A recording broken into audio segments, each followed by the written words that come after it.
Teka. Warning signs ng sakit sa bato. Pero bago yan, ako nga po pala si Sandy, isang dialysis nurse sa loob ng 13 taon. Hayaan niyong ikwento ko muna sa inyo ang istorya ng isa naming pasyente dito sa abroad. Isa siyang worker dito sa Middle East. Itinanong ko sa kanya kung paano nagsimulang masira ang kanyang mga bato. Ang kwento niya, dahil ang tindi ng init sa labas at lagi silang uhaw sa trabaho, imbes na tubig ang kanilang binibili, ay soft drinks ang kanilang iniinom. Itinanong ko sa kanya kung bakit hindi tubig ang kanilang binibili. At ang sagot niya, iniisip daw niya kasi na kung bibili siya, bakit yung wala pang lasa? Bakit hindi yung masarap at nag-e-enjoy siya? At isa pa, mas mahal pa daw ang tubig sa cola. Mas napapawi daw ang uhaw niya sa soft drinks. Ang sabi ko naman, hindi porket dumighay ka, napapawi na ang uhaw mo. Ang caffeine ng soft drinks ay naghahatak ng fluid sa ating katawan na nagkakos ng dehydration. Kabaliktaran ito ng iniisip mo. Ilang pag-aaral na rin ang nagpatunay nito, kaya naman, hinay-hinay sa pag-inom ng soda. At dahil nga sa tagal ng panahon na maling pag-inom at pagkain, biglang isang araw ay nagmanas na lang daw siya. Tumaas ang blood pressure at tuluyang nagdialysis.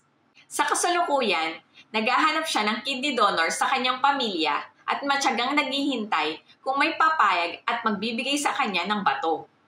So ano nga ba ang mga warning signs o palatandaan ng sakit sa bato? Unang palatandaan ng sakit sa bato ay ang pagbabago sa ating balat. Isang trabaho ng ating bato ang paglilinis at pag-filter ng mga toxic products sa ating katawan. Kapag sira ang ating bato, ang mga toxic products ay naiipon at hindi nakakalabas. Kaya't maaaring magkaroon ng pangangati, pagkakaroon ng rashes, at pagdadry ng ating balat.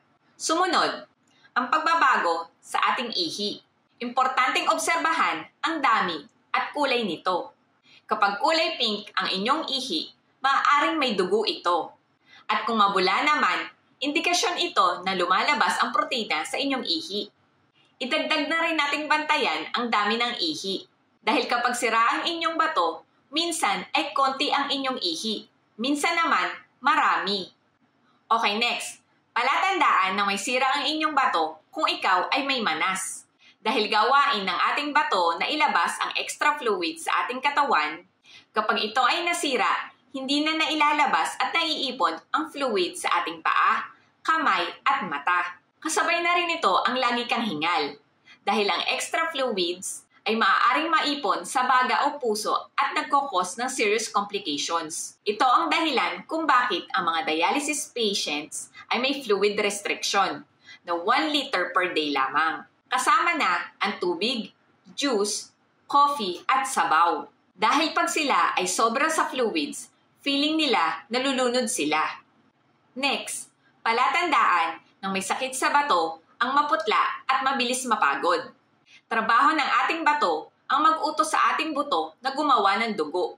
Kapag sira ang iyong bato, bababa ang iyong dugo at ikaw ay magiging anemic. At pag nangyari iyon, kulang ang oxygen sa ating katawan kaya ikaw ay mabilis mapagod. Sumunod, palatandaan din ng sakit sa bato ang pagkakaroon ng metallic taste o uremic breath. Nangyayari ito dahil naiipon ang dumi at ihi sa inyong katawan.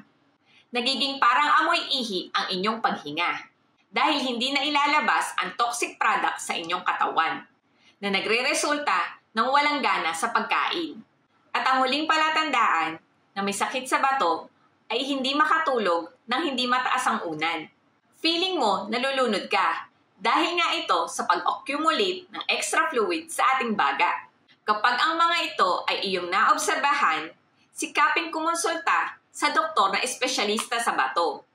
Magpa-urinalysis at laboratory tulad ng CBC at creatinine.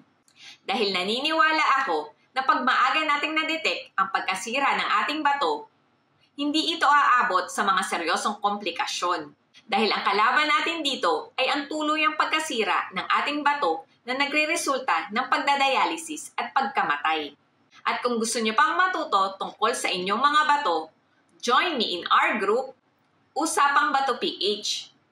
Doon ay magsama-sama tayong magbahagi ng ating mga mumunting nalalaman tungkol sa pag-aalaga ng ating mga bato. At i-comment mo na rin dyan sa baba kung ano ang kwentong bato mo. Ayun lamang po muna, hanggang dito na lang. Huwag kakalimutan, true wealth is health. See you on my next vlog. Bye!